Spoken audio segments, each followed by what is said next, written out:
On this episode of Therapy Bites Art Lab. Mirroring, as we call it, we started out with the name of the episode, is that we go through that catalog of movie moments from our history, and we find the one that is the best match for what the person in front of us is going through. And it's as if we are going through not actually their experience, but through a prior experience that was close to their experience. Welcome to Therapy Bites Art Lab, where Dr. Heath and his special guests share real-life stories of helping and healing, fresh from the actual therapy couch, while taking a bite out of common counseling missteps and misconceptions. And now, here's Heath and the T-Ball team. Let's just briefly acquaint the audience on a bit of neuroscience behind empathy. Monkeys can have empathy. Brain scans done on, and I think it's actually chimpanzees, have shown that the same areas light up in the brains as light up in the human brains when they are picturing the experience of another chimpanzee. And so if you, for instance, cause discomfort in a chimpanzee's finger, there's a certain brain area that will light up in response to that discomfort. And if you do the same scan on a chimpanzee witnessing that discomfort, their same brain area will light up. So they're in some way forming a mental movie of the experience of another chimpanzee. And humans do the same thing. I'll be tragic and say, I often use the example of if I took a fork, gouged it into my eyeball, carved it out of my head like a big freaking grape and started to eat my eyeball. Some of you are picturing this already. Sorry for the tragic nature of this. Then you would have a response, a revulsion response. And that's because you have created that experience in your mind as if it is happening to you. And all we're doing is encouraging you to practice that, minus the fork, with the people that you care most about, is really imagine this. And what the brain does through life is stores up a catalog of experiences. And that mirroring, as we call it, we started out with the name of the episode about it there, kind of being a mirror in our brain. And it really is that we go through that catalog of movie moments from our history, and we find the one that is the best match for what the person in front of us is going through. And it's as if we are going through not actually their experience, but through a prior experience that was close to their experience. And we're having those experiences simultaneously. And by the way, this is where re-experiencing for trauma comes in, is that we, of course, are we re-experiencing the trauma? No, you're not re-experiencing the trauma because the trauma was way back then, but we are hitting the replay button. Now, if you want to call that re-experiencing, okay, but it's really replay. If I give you a piece of, one of my favorite pies, lemon meringue pie, lemon icebox pie, well, there's a good one, and I videotape you doing it, eating it, and then 10 years later, I play you the videotape. Well, you're watching it. You might even taste it in your mouth. You might even experience the texture of the meringue. And goodness, who doesn't love meringue? I guess there's some weird people that doesn't love meringue. I used to mix up meringue as a kid and just eat the freaking meringue. Ooh, but it's good stuff. Yeah, it's good stuff. So you can taste it in your mouth. You can actually taste the texture of the meringue, but you have no meringue. You have no calories. That was a completely calorie-free experience. So it wasn't actually re-experiencing. It was a replay. Why? Because you had my meringue pie. Well, no, because you had maybe had that one in the past, but you had others, and you're replaying it. We talked about the kind of overreaction of parents. How else might empathy have a dark side? I mean, I see it a lot when, and I don't think if it's done properly, this is necessarily a bad thing, but I see it a lot when people show an overabundance of empathy to someone who's done something quite terrible.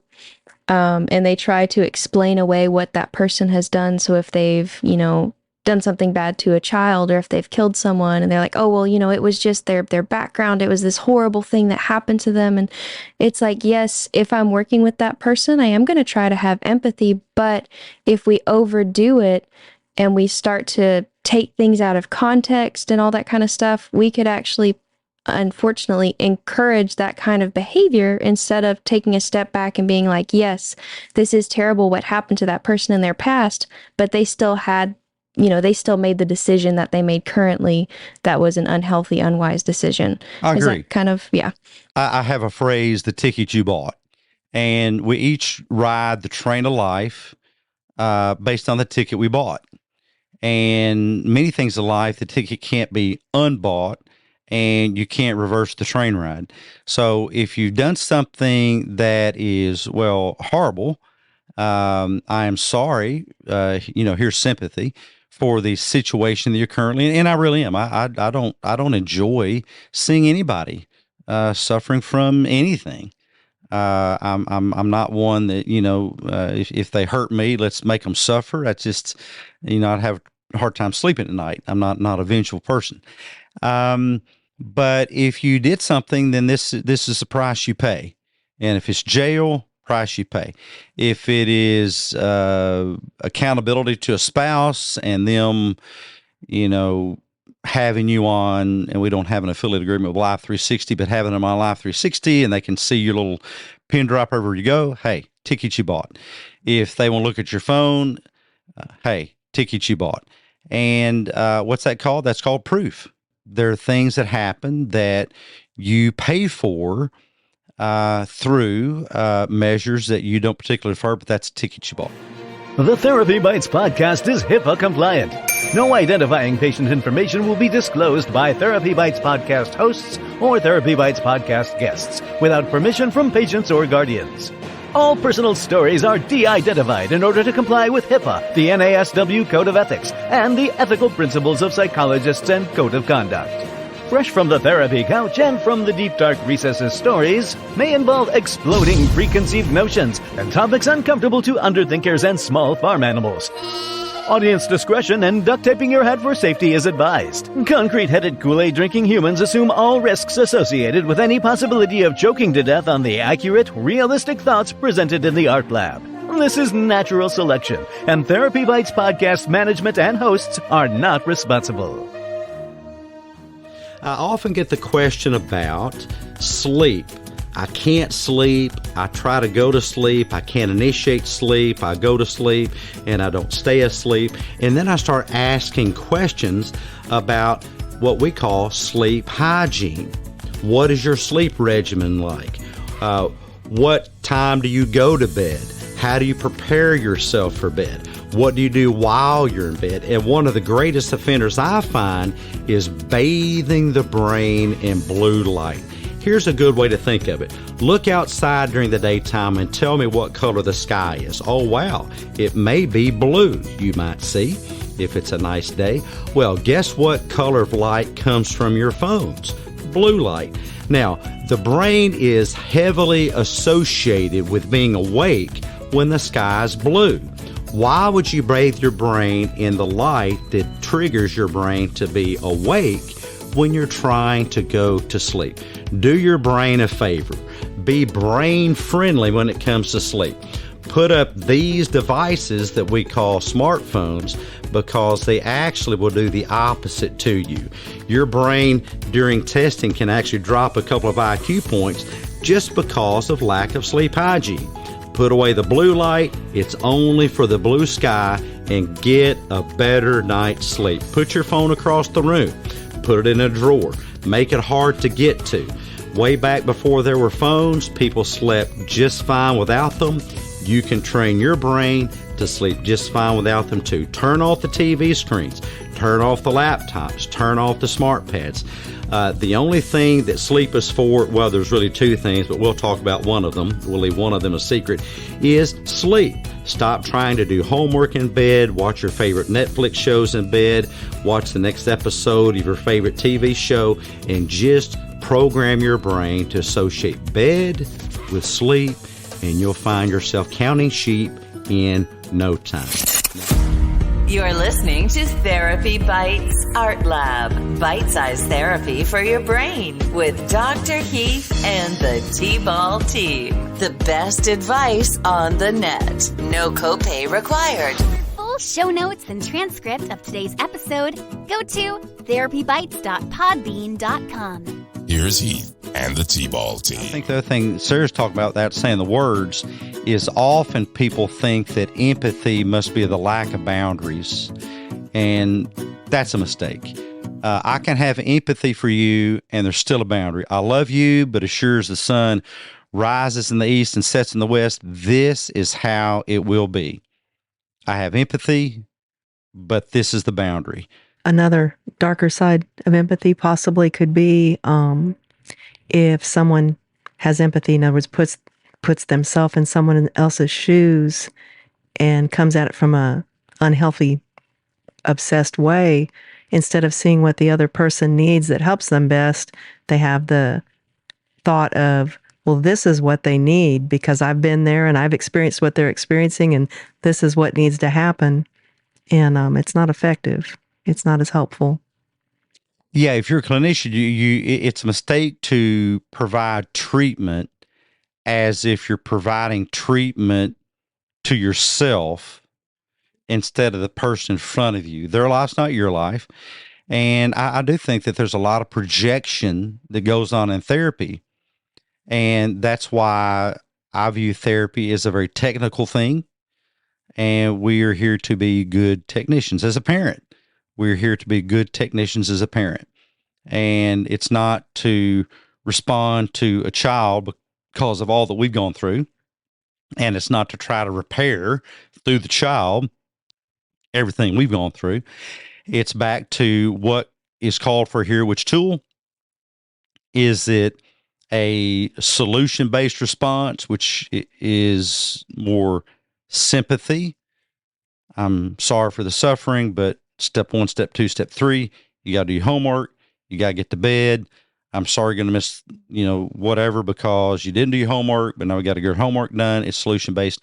Or empathy, which is a much more energy-consuming process because you're actually hitting the replay button on things you've been through.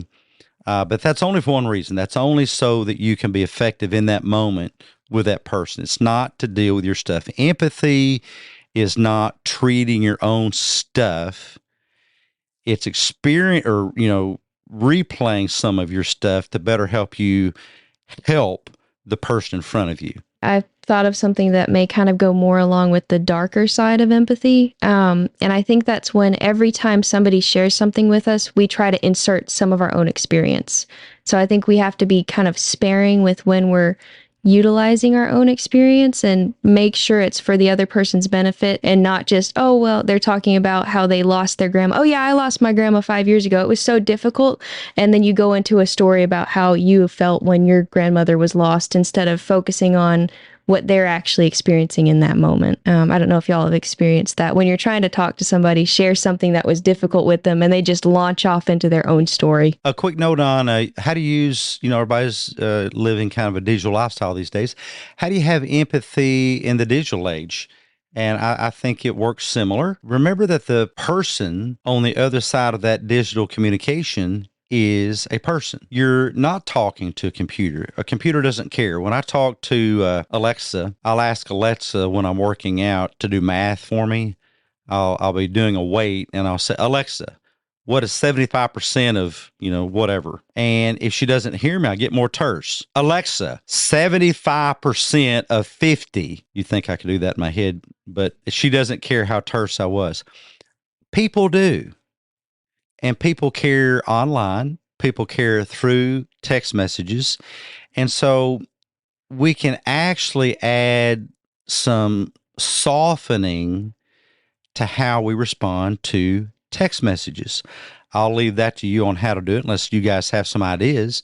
I like to use emojis. I like to open with a greeting and end with a salutation. Hey, Bill. Hey, Debbie. Thanks, Bill. Thanks, Debbie. And I know that sounds old-fashioned, but we have given ourselves permission to become more terse in our electronic communication. And it's actually getting easier, though, to add some of that because you can speak it into your phone. And on the other side of the screen, not making assumptions on what you think the other person is saying. So you might read something and be like, oh, well, they must be using sarcasm. Well, how would you know? There's no way for you to know. And unless you're actually talking to that person, let's not make assumptions and practice our empathy and try to think about, okay, now if I was putting myself in this person's shoes, what would it be that they were actually saying? And if I can't figure it out, which I probably can't because I can't mind read, I might give them a call or talk to them in person and be like, hey, what did you actually mean by that? And how about some empathy in everyday life?